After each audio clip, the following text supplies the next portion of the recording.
Hello बच्चों, कैसे हैं आप सब। तो आज के इस वीडियो में हम एक्सरसाइज 5A का एग्जांपल नंबर 4 सॉल्व करेंगे। तो देखते हैं क्वेश्चन क्या है।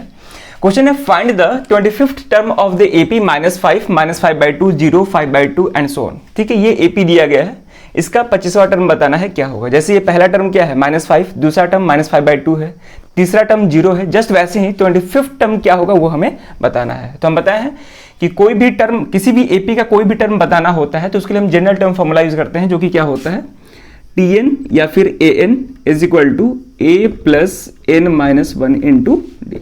ठीक है, जहां पे A क्या होता है first term, N term number, कौन सा टर्म क्या बात कर रहा है 25th टर्म, तो 25 हो जाएगा, D कॉमन डिफरेंस है। ठीक है, और Tn क्या हो जाएगा, उस टर्म पे कौन सा वैल्यू आएगा, नंबर आएगा, वो हमें बता देगा। ठीक है, चलिए तो यहां पे हम सॉल्यूशन देखते हैं। तो पहले जो AP दिया गया है उसको लिखते हैं। तो गिवन AP क्या है -5 -5/2 0 5/2 एंड सो ऑन। ठीक है, ये एपी दिया है। इसका फर्स्ट टर्म क्या है, ठीक है, इस एपी का फर्स्ट टर्म -5 है। कॉमन डिफरेंस सबको निकालना आता है, कोई भी दो कंसेक्यूटिव टर्म का डिफरेंस ही कॉमन डिफरेंस होता है। ठीक है, कॉमन डिफरेंस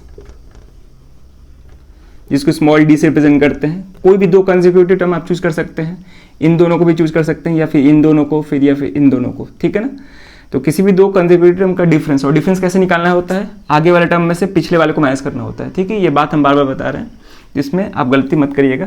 तो यहाँ से हो जाएगा कॉमन डिफरेंस आप निकाल सकते हैं इन दोनों को भी माइनस करके, यानी कि -5/2 -5 करके भी कर सकते हैं, या फिर 0 -5 भी कर सकते हैं, या फिर 5/2 -0 भी कर सकते हैं, उसमें कोई दिक्कत नहीं है।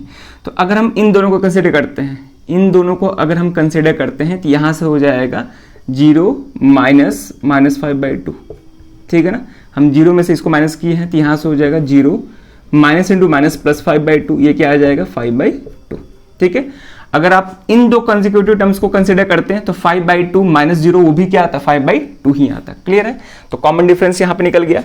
n का वैल्यू क्या है यहाँ पे 25, तो therefore Tn is equal to A plus N minus 1 into D. तो n की जगह पे 25 सब्स्टिट्यूट कर देंगे, इज इक्वल टू A क्या है -5 प्लस N 25 -1 है, कॉमन डिफरेंस यहाँ पे 5/2 है। क्लियर है, यहाँ से हो जाएगा -5, ये हो जाएगा 24 इंटू 5/2, तो -5 प्लस ये 12 टाइम्स में कैंसिल हो जाएगा, 12 इंटू 5 60, यानी कितना आ गया 55 आंसर। ये होगा आंसर। ठीक है, यानी कि इस एपी का जो 25वां टर्म होगा वो क्या होगा 55। ठीक है, तो जनरल टर्म फॉर्मूला याद है तो इस तरह का क्वेश्चन आसानी से बन सकता है। और ये क्वेश्चन जो है बोर्ड में भी पूछ चुका है, तो इंपॉर्टेंट क्वेश्चन है। ठीक है, तो क्वेश्चंस को प्रैक्टिस करते रहिए, कहीं भी कोई दिक्कत आए जरूर आप उसको कमेंट करिएगा। इस वीडियो में ये क्वेश्चन रखते हैं, अब मिलते हैं नेक्स्ट वीडियो में नए क्वेश्चन के साथ। Thank you.